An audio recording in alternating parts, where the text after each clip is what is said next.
Bonjour et j'espère vous retrouver en pleine forme aujourd'hui. Alors cette séquence est un peu spéciale car c'est la dernière de ce programme. Alors terminons avec le thème de ce dimanche, à la conquête du plaisir de se sentir être, et nous allons aborder les notions d'image de soi, d'estime de soi, de confiance en soi. Alors pour ça, je vous ai parlé au début de ce programme de Mathilde qui s'attribuait des propos très malveillants. Vous vous souvenez peut-être, Mathilde a subi toute sa vie une pression sur son poids. Quand elle était enfant, c'était sa mère qui ne supportait pas ses rondeurs, ses problèmes de poids, et elle avait tendance à la harceler avec ce problème de poids. Et plus tard, c'est son mari qui a finalement pris le relais. En affinant un peu l'interrogatoire de Mathilde, en fait, elle m'a avoué que sa mère ne mettait pas seulement une pression sur le poids, mais lui tenait aussi des propos humiliants. Elle lui faisait aussi remarquer qu'elle n'était pas vraiment désirée, et ça à plusieurs reprises, que Mathilde était un accident. En fait, Mathilde est la dernière d'une fratrie de 4 et depuis son enfance, Mathilde a l'impression de, finalement, ne pas avoir sa place. En fait, Mathilde a une dégradation importante de son image et de son estime de soi, à tel point qu'elle trouvait normal que son mari lui fasse des remarques, car, dit-elle, je suis trop grosse, et elle-même ne se supporte pas. En fait, Mathilde est dans un cercle vicieux, car sa façon de réguler son mal-être, finalement, c'était quoi? C'était des tendances compulsives, c'était manger. En fait, son cerveau émotionnel ne fait pas la différence entre les agressions externes qu'elle subit et la pression par ses propres pensées. Comme elle a des pensées négatives vis-à-vis d'elle-même, eh bien elle est toujours en train d'activer son système émotionnel et finit par toujours craquer.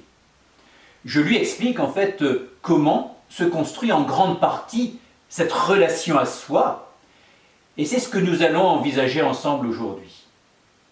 En fait, l'image de soi, c'est la façon dont on se perçoit.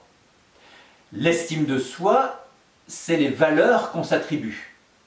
La confiance en soi, c'est la certitude de pouvoir réussir ce qu'on entreprend. En fait, cette relation à soi va bien évidemment influencer notre relation aux autres, et en particulier ce que nous avons évoqué la semaine dernière, qui est l'affirmation de soi.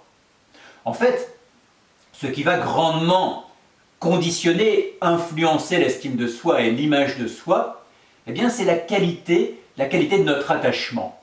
Et cela s'installe depuis notre naissance. Si un enfant ne reçoit pas de sa figure d'attachement ce qu'il est en droit d'attendre, eh bien cela remet en question finalement son droit d'exister. Je n'ai pas ma place. L'attachement est un phénomène primitif, c'est un phénomène primaire qui existe aussi chez les mammifères, avec d'une façon très schématique et très succincte, la figure d'attachement maternel qui assure l'affection et la figure d'attachement paternel qui doit assurer la protection.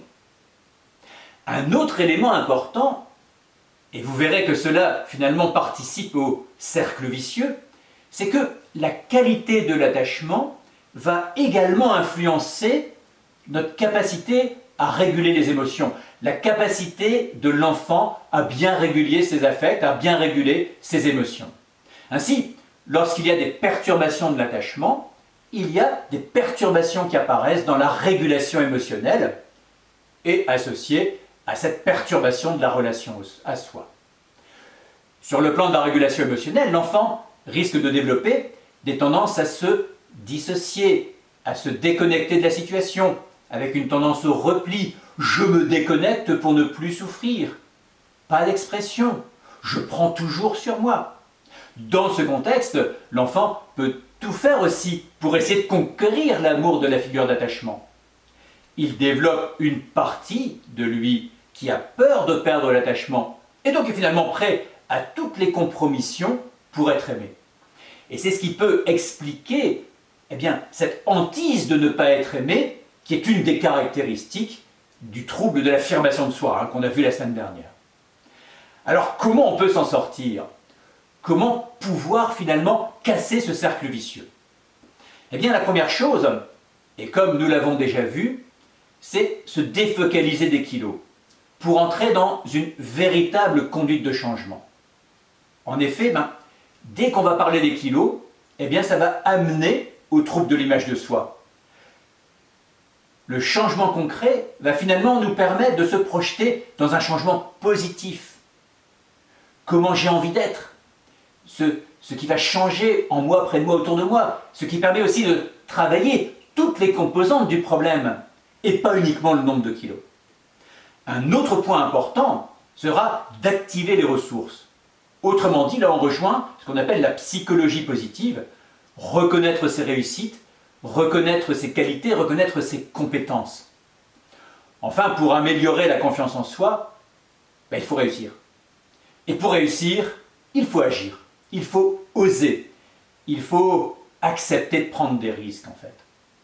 Alors vous comprenez ainsi que pourquoi dans ces conditions, un régime ne peut pas fonctionner et risque d'accentuer ce cercle vicieux d'échecs. Imaginez Mathilde, elle est dans ce qu'on appelle une double contrainte.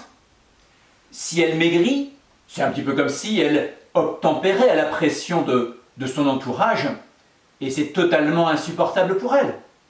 Mais si elle ne maigrit pas, eh bien elle est mal avec elle-même. Le travail à faire est donc d'aider à Mathilde à être dans un véritable choix. Être comme elle a envie d'être, et pas comme on a envie qu'elle soit.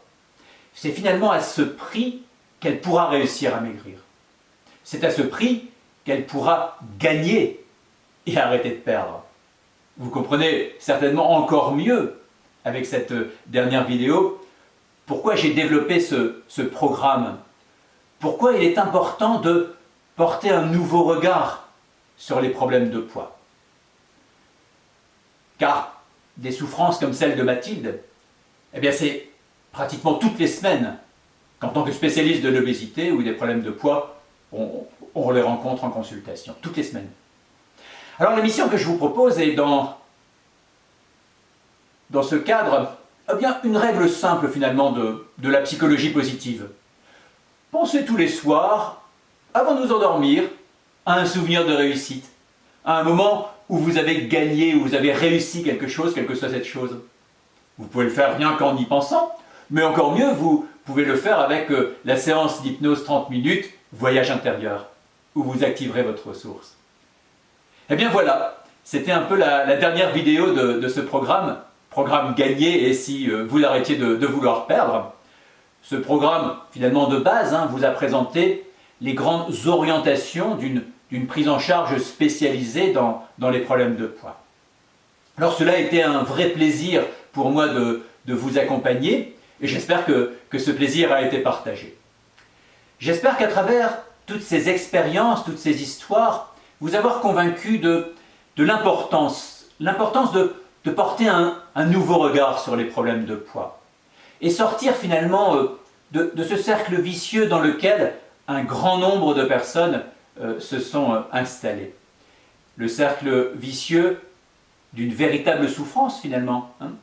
Alors si vous en êtes convaincu, n'hésitez pas à partager autour de vous, diffuser. Nous avons besoin de vous car pour porter finalement de nouveaux messages, porter de nouveaux regards sur ce problème. Alors si le programme gagné se termine avec cette vidéo, eh bien l'aventure se poursuit, je vous rassure, avec Diète Motive. Et rejoignez-nous sur les réseaux sociaux et n'hésitez pas à nouveau à partager, à commenter, à échanger. Abonnez-vous à la page Facebook ou au blog, acceptez de recevoir des emails de notre part lors de votre inscription à l'application. Vous recevrez ainsi être au courant de toutes les nouveautés que nous allons lancer, des articles, des guides de prise en charge et plein d'autres contenus que nous continuons à développer bien sûr. Et bien sûr, ce sera l'évolution aussi de votre appli Diète Motive et de tous vos compagnons qui vous aident dans le quotidien à changer. Alors toute l'équipe de Jetmotiv est là pour vous accompagner dans cette aventure. Et moi je vous dis une très bonne continuation dans votre changement et à très bientôt.